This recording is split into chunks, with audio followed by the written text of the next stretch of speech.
आज हम लोग प्रकाश के परावर्तन अपवर्तन नामक चैप्टर को देखेंगे, जो हम लोग के 10वीं वर्ग के फिजिक्स के पहले लेसन से लिया गया है। हालांकि यह चैप्टर 8वीं क्लास में भी आपको पढ़ने के लिए मिला होगा, 8वीं में भी आपने इसे पढ़ा होगा, लेकिन आज इसके बारे में थोड़ा बात किया जाए। इसके लिए हमने कुछ नोट्स तैयार किए हैं जो आपके सामने स्क्रीन पे दिखाई दे रहा है। इस नोट्स के माध्यम से मैं आपको इस चैप्टर को समझाने का पूरा प्रयत्न करूंगा और आशा करूंगा कि आपको सभी टॉपिक अच्छी से समझ में आ जाएं, जिसके तहत जिसके अनुसार आपको जो है अपना पाठ्य पुस्तक में मौजूद अभ्यास के सवाल बनाने में परेशानी नहीं हो और आप अच्छे से अच्छे इस चैप्टर को समझ पाएं कि आगे की क्लास में भी आपको इसके लिए ज़्यादा परेशान नहीं होना पड़े, क्योंकि यह एक ऐसा चैप्टर है जिसके माध्यम से आप आगे 11th-12th यदि करते हैं या साइंस से यदि आप अपना जीवन मतलब रखना चाहते हैं तो उसमें आपको बहुत महत्वपूर्ण होगा। इसके अलावा प्रकाश नामक चैप्टर से तो हर व्यक्ति जुड़ा हुआ है। प्रकाश का तो हर जगह पे जरूरत है। प्रकाश, सूर्य का प्रकाश से लेकर के बल्ब से लेकर के अन्य अन्य ट्यूबलाइट के प्रकाश तक भी हर चीज़ों के बारे में जानना हम लोग का एक क्या है कि महत्वपूर्ण तथ्य है हम लोग के लिए, और इसको जान करके ही हम आगे अपने जीवन में भी मतलब एक अच्छे व्यक्ति बन सकते हैं। ठीक है, तो इन सभी बातों को समझते हुए हम लोग आगे चलते हैं। तो सबसे पहले हम आपको बताना चाहेंगे कि प्रकाश के परावर्तन नामक चैप्टर में प्रकाश, सबसे पहला पॉइंट होता है कि प्रकाश क्या होता है। तो देखिए, प्रकाश वह ऊर्जा है प्रकाश वह ऊर्जा है जिसकी मदद से हम किसी वस्तु को देख पाते हैं। जैसे कि अभी आपको ये बोर्ड दिखाई दे रहा है तो प्रकाश के ही कारण दिखाई दे रहा है। अभी और इसी वक्त जो है सभी बल्ब इस मतलब कमरे में जितनी बल्ब लगी हैं सभी बल्बों को यदि बुझा दिया जाए और सूर्य भी अगर अस्त हो अर्थात रात का वक्त हो तो ये आपको बोर्ड दिखाई नहीं देगा। इंसान किसी भी चीज को तभी देख पाता है जब प्रकाश होता है। प्रकाश वह माध्यम है जिसके माध्यम से प्रकाश वह माध्यम है जहां से हम किसी वस्तु को क्या क्या कर पाते हैं, देख पाते हैं। ठीक है, यदि आपसे कोई मतलब परिभाषा पूछे कि प्रकाश क्या है तो आप सीधे बोल सकते हैं कि प्रकाश एक ऊर्जा है जिसके माध्यम से हम किसी वस्तु को देख पाते हैं। और वैसे भी आप समझ सकते हैं, दैनिक जीवन में समझ सकते हैं, रात के समय में आप किसी वस्तु को नहीं देख पाते। देखिए, सबसे पहले बात मैं आपको बताना चाहता हूँ कि जो पाठ्य पुस्तक में जो चीजें पढ़ी जाती हैं, पाठ्य पुस्तक में जो चीजें आप पढ़ रहे हो, ठीक है, पाठ्य पुस्तक के कंटेंट को आप जो है अपने जीवन से यदि जोड़ोगे तो आपको बातें अच्छी से समझ में आएंगी। अर्थात जो कुछ भी आप पाठ्य पुस्तक में पढ़ रहे हो उसको ऐड करो अपने लाइफ से, अपने जीवन में उसे देखने का प्रयत्न करो, ऑटोमेटिक आपको बातें समझ में आ जाएंगी। आपको प्रकाश का परिभाषा रटना नहीं पड़ेगा, और सिर्फ मतलब प्रकाश का ही नहीं, अन्य बहुत सारी चीजों को आपको रटना नहीं पड़ेगा। चलिए, अब प्रकाश के क्या गुण होते हैं। हर चीजों के कुछ गुण होते हैं, कुछ क्वालिटियां होती हैं, कुछ विशेषताएं होती हैं। तो प्रकाश के क्या गुण होते हैं, तो प्रकाश हमेशा एक सीधी रेखा में, सरल रेखा में गमन करती है, हमेशा सरल रेखा में ही गमन करेगी।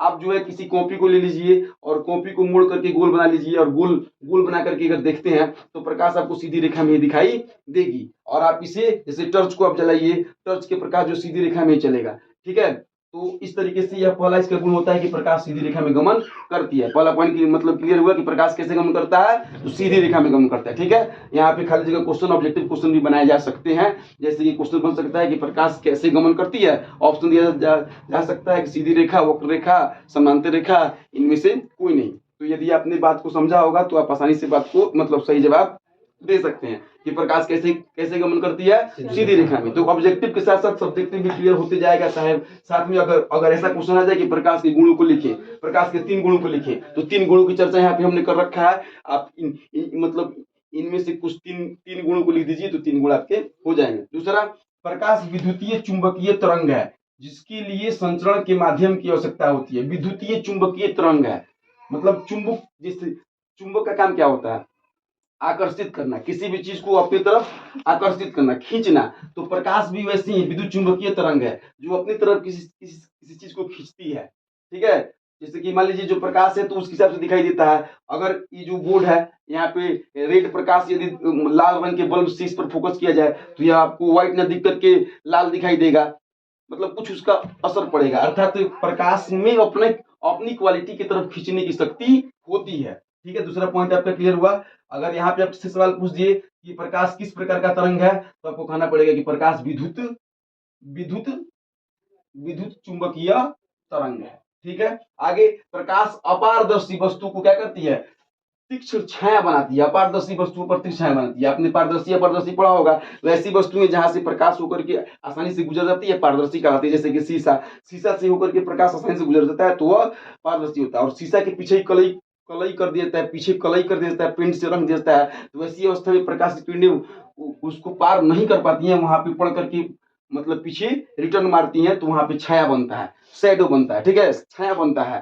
तो यहाँ पे प्रकाश अपारदर्शी वस्तुओं की तीक्ष्ण छाया बनाती है। प्रकाश की चाल निर्वात में सबसे अधिक, निर्वात का मतलब हो गया कि जहां हवा मतलब हो वहां वहां जो है इसकी चाल सबसे अधिक होती है। 3.3 गुना 10⁸ एकदम मोस्ट इंपोर्टेंट क्वेश्चन है। मतलब निर्वात में प्रकाश की चाल कितनी होती है, कई बार परीक्षा में पूछा जा चुका है। जो भी कंटेंट तैयार किए गए हैं प्रीवियस ईयर्स की मतलब क्वेश्चन से जुड़े हुए कंटेंट को ही तैयार किया गया है, और आपके पाठ्य पुस्तक से मतलब जुड़े हुए कंटेंट को ही तैयार किया गया है। ठीक है, अब अगला पेज हम लोग देखते हैं।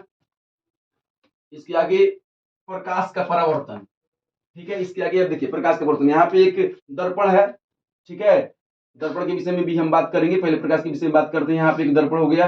ठीक है, यहाँ से प्रकाश की किरणें आ रही हैं। ठीक है ना, यहाँ से मतलब ये जो तीर बना हुआ सिंबल यहाँ देख रहे हैं आप, ऐसे इसका मतलब यहाँ से आ रही हैं और यहाँ टकरा करके यहाँ वापस जा रही हैं। अर्थात ये जो आ रही हैं इसको आपतित किरण बोलते हैं। आने वाली किरणों को आपतित किरण। बात के साथ समझिए, परिभाषा के साथ समझिएगा तो ज्यादा मतलब मुश्किल होगा, बात के साथ व्यवहार के साथ समझिएगा तो मुश्किलें कम होंगी। आ रही है मतलब ये आने का निशान है। ठीक है, ऐसे ही आने का निशान है और ऐसे यह जाने का निशान है। ठीक है, आपको मालूम है तीर के निशान के तहत तो यह आ रही है तो आपतित किरण है, और यहाँ से टकरा करके जा रही है तो यह परावर्तित किरण है। ठीक है, बीच में एक अभिलंब डाला जाता है क्योंकि ये दोनों को बैलेंस में बना के रखे। आने वाली किरणें को, आपतित किरण को और परावर्तित किरण को बैलेंस बना के रखने के लिए, संतुलन बना के रखने के लिए बीच में एक अभिलंब डाला जाता है। तो यह आपतित किरण हो गया, परावर्तित किरण हो गया, और यह क्या हो गया, अभिलंब हो गया। ठीक है, तो यहाँ पे जो आप अभिलंब और आपतित किरण के बीच में जो कोण बना है इसको हम कहते हैं आपतन कोण। ध्यान दीजिए, आपतित किरण और अभिलंब के बीच, आपतित किरण और अभिलंब के बीच जो कोण बना है क्या कहलाता है, आपतन कोण। परावर्तित किरण और अभिलंब के बीच जो कोण बनता है क्या कहलाता है, परावर्तन कोण। ठीक है, जिसको हम लोग आपतन कोण को आई द्वारा और परावर्तन कोण को आर द्वारा सूचित करते हैं। अब प्रकाश का परावर्तन, जब प्रकाश की किरणें किसी माध्यम से चलती हुई किसी चमकता हुआ चमकदार तल पर आपतित होती है, वह तल से टकराकर उसी माध्यम में वापस लौट जाती है, यह प्रकाश परावर्तन कहलाता है। अब यहाँ एक शब्द आ रहा है माध्यम।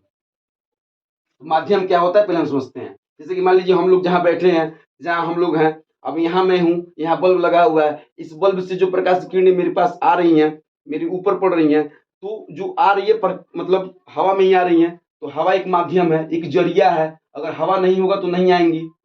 बीच में अगर दीवार लग जाए तो हवा आने का जरिया नहीं है, समझ रहे बात। तो हवा क्या हो गया, माध्यम हो गया। यही अगर रूम पानी में होता, सब पानी पानी होता, पूरा एकदम रूम पानी में भरा होता और हम लोग जलचर होते, स्थलचर ना होकर के हम लोग क्या होते, जलचर होते, जीव मतलब जल में रहने वाले जीव होते, तो हम लोग के अंदर जो है जल में सांस लेने की शक्ति होती, तो जब प्रकाश की किरणें आती तो वह जल से जल में आती। तो कभी कभी प्रकाश क्या होती है कि एक माध्यम से दूसरे माध्यम में बात की जाता है, तो इसका मतलब यह हुआ कि जल से जल में मौजूद चीजें जो है जब हवा की तरफ देखती है तो जल में प्रकाश की किरणें चलती है, फिर हवा में जाती हैं। या ऊपर से हम चीजें जब पानी में देखते हैं तो हम पहले शुरू में कहाँ देखते हैं, हवा में देखते हैं, फिर उसके बाद पानी में देखते हैं। तो यहाँ कहा जाता है कि प्रकाश एक माध्यम से दूसरे माध्यम में जा रही। समझ रहे बात, सबको बात आ रही समझ में। अगर बीच में कोई डाउट हो तो भी आप पूछ सकते हैं, कोई दिक्कत नहीं है। ठीक है, कोई डाउट हो तो पूछ सकते हैं। यहाँ वीडियो हो रहा है, इससे कोई विशेष फर्क नहीं है, क्योंकि आपका काम पहले होना चाहिए, फिर वीडियो में जो लोग देख रहे हैं उनका भी काम होगा। उनको यदि कोई दिक्कत हो रहा है तो कमेंट में आप पूछ सकते हैं, कमेंट से आपका समाधान कर दिया जाएगा।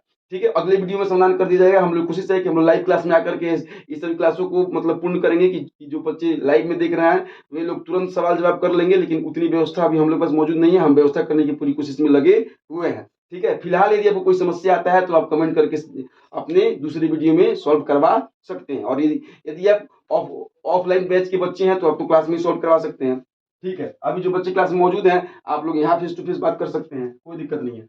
समझ गए, माध्यम समझ गए, अर्थात हवा से हवा में ही। तो यहाँ जो हो रहा है यह हवा से हवा में ही हो रहा है, तो हवा से हवा में ही जो जाता है उसको माध्यम बोलते हैं। ठीक है। अब हवा से पानी में जाए, जैसे कि मान लीजिए एक बाल्टी पानी रख लिया गया है, अगर उस बाल्टी पानी में यदि आप ऐसे बाल्टी को मतलब नीचे रखते हो या ऊपर रखते हो, तो अब आप देखते हो, ठीक है। तो जब देखते हो तो जहां तक आपकी नजरें जो है, जहां तक आपके मतलब पानी के तल तक है, तो वह एक माध्यम हो गया, और पानी के बाद जब दूसरे तल में जाते हो तो वह दूसरा माध्यम हो गया। समझ बात। तो यहाँ कहा जाएगा कि पानी से, सॉरी, हवा से पानी में, अर्थात एक माध्यम से दूसरे माध्यम में। तो प्रकाश की परिवर्तन जो एक माध्यम से दूसरे माध्यम में होती है और टकरा करके वापस उसी माध्यम में, हवा में ही वापस टकरा करके चली आती है, तो उसे क्या कहते हैं? प्रकाश का परावर्तन कहते हैं, जिसको चित्र के माध्यम से हमने यहाँ दिखाने का प्रयास किया है। मुझे आशा है कि अपनी बातों को समझा होगा। अब हम लोग देखते हैं अगला पॉइंट है कि प्रकाश का किसी दर्पण से टकराकर वापस उसी माध्यम में लौटना, प्रकाश का किसी दर्पण से टकराकर वापस उसी माध्यम में लौटना क्या कहलाता है? परावर्तन कहलाता है। ठीक है। अब अगला पेज देखते हैं। प्रकाश के परावर्तन के नियम होते हैं, बिना नियम का तो कोई काम नहीं होता है। हर काम रूल्स से होता है, भले ही लोगों को उसका रूल्स पता हो या ना पता हो, बिना नियम के कोई कार्य नहीं होते हैं। ठीक है। तो रूल्स होता है। तो प्रकाश के परावर्तन के निम्नलिखित दो नियम है। पहला कि तल की अभिलंब और आपतित किरण के बीच बना कोण परावर्तित किरण और तल की अभिलंब के बीच के बना कोण के बराबर होता है। ध्यान दीजिए, यहाँ पे जो आई है, आर के हमेशा बराबर होगा। क्या होगा? आई बराबर आर होगा, मतलब आपतन कोण बराबर परावर्तन कोण, पहला नियम। समझ गए? संकेत के हिसाब से भी समझ लीजिए और याद के हिसाब से समझ लीजिए। फिर दूसरा नियम है कि आपतित किरण, अभिलंब और परावर्तित किरण सभी एक ही तल में होते हैं।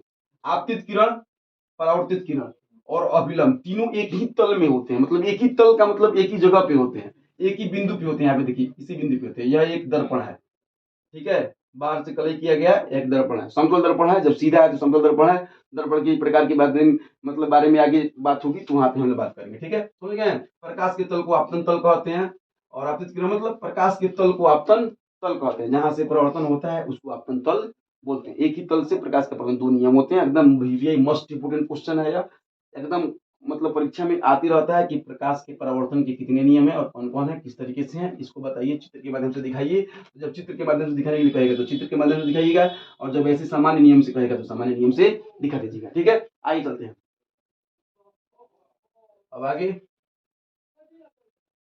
प्रतिबिंब,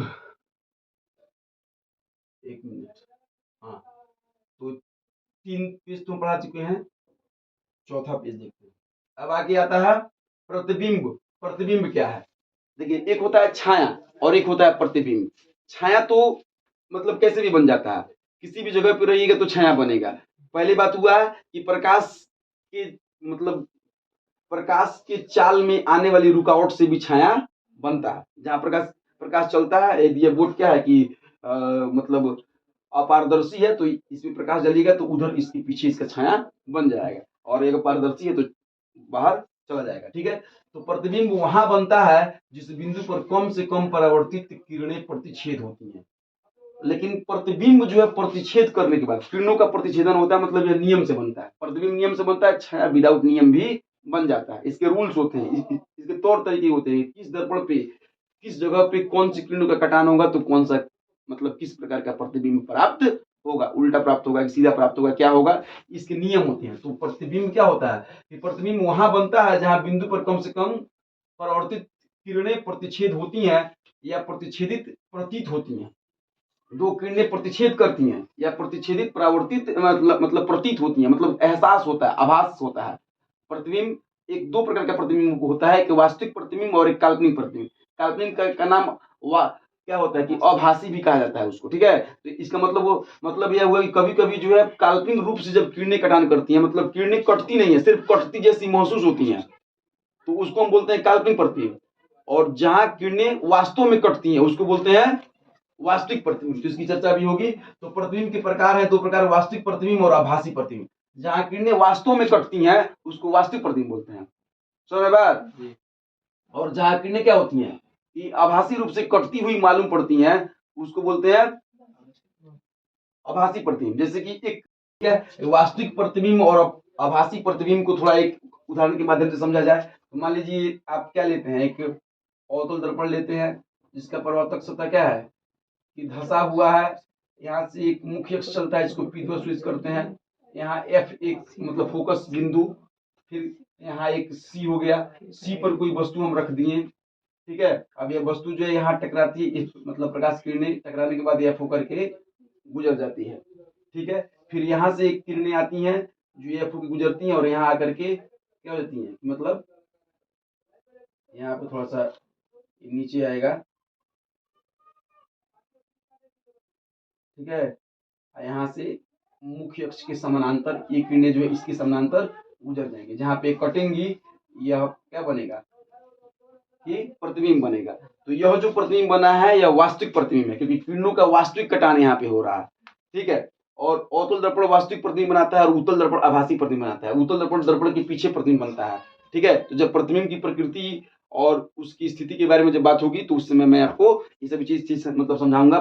फिलहाल इतना समझ लीजिए कि किरणों का जब कम से कम दो परिवर्तित मतलब प्रतिच्छेद होती है या होती हुई प्रतीत होती है, यहाँ पे प्रतिच्छेद हो रही है तो यह वास्तविक प्रतिबिंब है, और जहाँ पे प्रतीत होगी आभासी होगी, मतलब यहाँ से किरणें बढ़ेंगी, जैसे देखिए सपोज देख लीजिए यहाँ से किरणें बढ़ेंगी, इसको डिवाइडर ऐसे बढ़ाया जाएगा, मतलब दर्पण की दूसरी ओर जब बनती है तो वहां पे क्या बनती है, आभासी प्रतिबिंब बनती है, ठीक है। यहाँ तक हम बात समझ लिए। अब अगला पेज हम लोग देखते हैं कि आगे क्या है। तो आगे है कि हाँ चलिए वास्तविक प्रतिबिंब क्या होता है। अब वास्तविक प्रतिबिंब बात करते हैं कि वास्तविक प्रतिबिंब क्या होता है। जब यह तब बनता है जब प्रकाश की किरणें वास्तव में प्रतिच्छेदित होती हैं, वास्तव में जब प्रतिच्छेदित होती हैं तो वास्तविक प्रतिबिंब बनता है। याद रखिए पर्दे पर प्राप्त किया सकता है, इसे पर्दे पर प्राप्त किया जा सकता है, और वास्तविक प्रतिबिंब हमेशा उल्टा बनता है। याद रखिएगा ऑप्शन में आ सकता है कि इनमें से कौन सा प्रतिबिंब उल्टा होता है। ऑप्शन है वास्तविक, आभासी, काल्पनिक, इनमें से कोई नहीं। क्या कहिएगा, वास्तविक। ऑब्जेक्टिव क्लियर होते चल रहा है और सब्जेक्टिव क्लियर, सब्जेक्टिव तो यहीं से क्लियर हो जाएगा। फिर काल्पनिक प्रतिबिंब, आभासी प्रतिबिंब को काल्पनिक प्रतिबिंब के नाम से भी जाना जाता है। तो आभासी प्रतिबिंब आभास होता है, बस मतलब ऐसे समझिए ना, आभास होता है या प्रतीत होता है। काल्पनिक मतलब जिसकी कल्पना होती है कि हाँ भाई होगा, लेकिन अब पता नहीं है कि नहीं है, ठीक है, तो उसे आभासी प्रतिबिंब। यह तब बनता है जब किरणें प्रतिच्छेदित होते प्रतीत होती हैं, तब यह बनता है, ठीक है। इसे पर्दे पर प्राप्त नहीं किया जा सकता, यह हमेशा सीधा बनता है, ठीक है। यहाँ पे अपने दोनों चीजों को देख लिया। अब यहाँ पे बहुत ही बेहतरीन क्वेश्चन एक आता है कि वास्तविक प्रतिबिंब और काल्पनिक प्रतिबिंब में क्या अंतर है। काल्पनिक प्रतिबिंब में क्या अंतर है, तो आप क्या करिए, लिखिए कि दोनों मतलब वास्तविक और काल्पनिक दोनों प्रतिबिंब भी हैं, लेकिन इसमें कुछ खास अंतर पाए जाते हैं जो इस प्रकार हैं। दो भागों में पन्ने को बांट दीजिए, एक तरफ वास्तविक दूसरी तरफ काल्पनिक। इसे पर्दे पर उतारा जा सकता है, इसे नहीं उतारा जा सकता है। यह उल्टा प्रतिबिंब बनाता है, यह सीधा प्रतिबिंब बनाता है। ऐसे करके उल्टा मतलब 3 पॉइंट बना लीजिए। अगर यह क्वेश्चन 2 नंबर में आ गया तो आपको निश्चित रूप से 2 नंबर प्राप्त हो जाएंगे। अगर अब अगला पेज हम लोग देखते हैं, समतल दर्पण द्वारा प्राप्त प्रतिबिंब। अब समतल दर्पण की बात की जा रही है कि समतल दर्पण पर किस प्रकार का प्रतिबिंब प्राप्त होता है। समतल दर्पण समझते हैं ना, जैसे कि सीधा होता है, जैसे कि यह मैंने बनाया, इसकी परतों से धंसी हुई थी तो यह वो क्या था, अवतल था। जिसकी परतों से उभरी हुई हो वह क्या होता है, उत्तल होता है। हालांकि इसकी चर्चा की जाएगी। और समतल जो अभी आप प्रकाश के परावर्तन में देखे थे, ऐसा सिंपल होगा और सिर्फ नीचे से क्या होगा, कलई किया रहेगा। मतलब सामान्य शीशा जो आप लोग देखते हैं चेहरा वगैरह देखने के लिए जो जिस शीशे का प्रयोग किया जाता है उसके पीछे कलई की गई होती है, वह समतल दर्पण होता है। अब समतल दर्पण आभासी और सीधा प्रतिबिंब बनाता है। क्या बनाता है, आभासी और सीधा प्रतिबिंब बनाता है। समतल दर्पण में प्रतिबिंब का आकार वस्तु के आकार के बराबर होता है।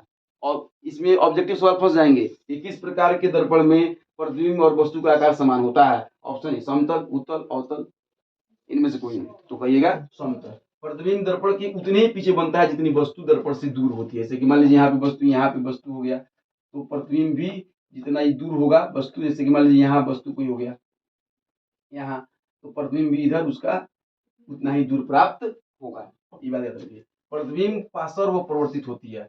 प्रतिबिंब क्या होती है, हमेशा पीछे की तरफ दिखाई देती है, पार्श्व परिवर्तित होती है, ठीक है। अब आगे यहीं तक अभी काम हो सका है। अब इसके बाद वाले मतलब कंटेंट को हम लोग इसी तरीके से आपके सामने हाजिर होंगे। तब तक आप इतना भी आज पढ़ाई हुआ, प्रकाश का परिवर्तन के नियम, वास्तविक प्रतिबिंब वगैरह जो कुछ भी पढ़ाई हुआ इस वीडियो में, उस सभी चीजों का नोट्स अपने खुद से बनाइए।